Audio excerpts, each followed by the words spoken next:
Hey guys, welcome back. So in this lecture, we are going to discuss about the dangers of visiting the deep dark web. Actually, the deep dark web is a place for criminals and black hat hackers. Who are black hat hackers? Well, in simple language, we can say that they are bad hackers participating in criminal activities, illegal hacking, malwares, and many of them. So let's say in a city there are 100,000 people.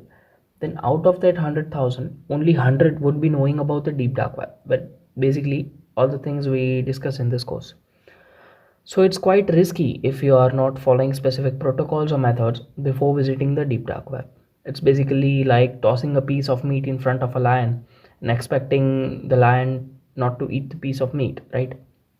So here in this lecture we are going to talk about the types of threats which can be encountered while we are visiting the deep dark web. We will discuss the safety measures to be taken care of before visiting the deep dark web in the next lecture. Types of threats which can possibly come across you while or after surfing the deep dark web. Malicious software. As we discussed earlier, in the deep dark web is filled with criminals and black hat hackers. On the deep dark web, several hackers have specially built a website for hacking purposes. So that when you visit that particular website, the website tries to install something, apparently a small file in the form of cookies or any other medium that can actually be a malicious software or even an attack script. In some cases, the hackers also gain remote access to your device. In general cases, they lock or encrypt all the computer files and ask for some kind of money or bitcoins to get your files back. So, prevention is better than cure. Government monitoring. See, as the majority of the dark web are illegal, there are chances that they are being monitored by the government. Also, in several countries, the government keeps tight watch on the dark web for security purposes. Several websites posting some leaked secret national documents or anti nationalist articles are more likely to be monitored by the government. Also, illegal websites, of course. So, even if you visit such websites, even if you don't buy or order any kind of stuff, it may be possible that you are monitored by the government. In several countries like China, mainly republic countries, it is more likely to happen. By the way, visiting the deep dark web is not illegal, but visiting some websites which are shortlisted by the government is. So better be safe than sorry. Scams. Of course, the dark web is filled with scammers. Majority of the websites offering cheap credit or debit cards, PayPal balance or Bitcoin generator or Amazon gift cards or even hitman services may be scam. Maybe the person having a hitman service website would be sitting in his garage wearing a pair of boxers and waiting for some fools to drop him free money, right?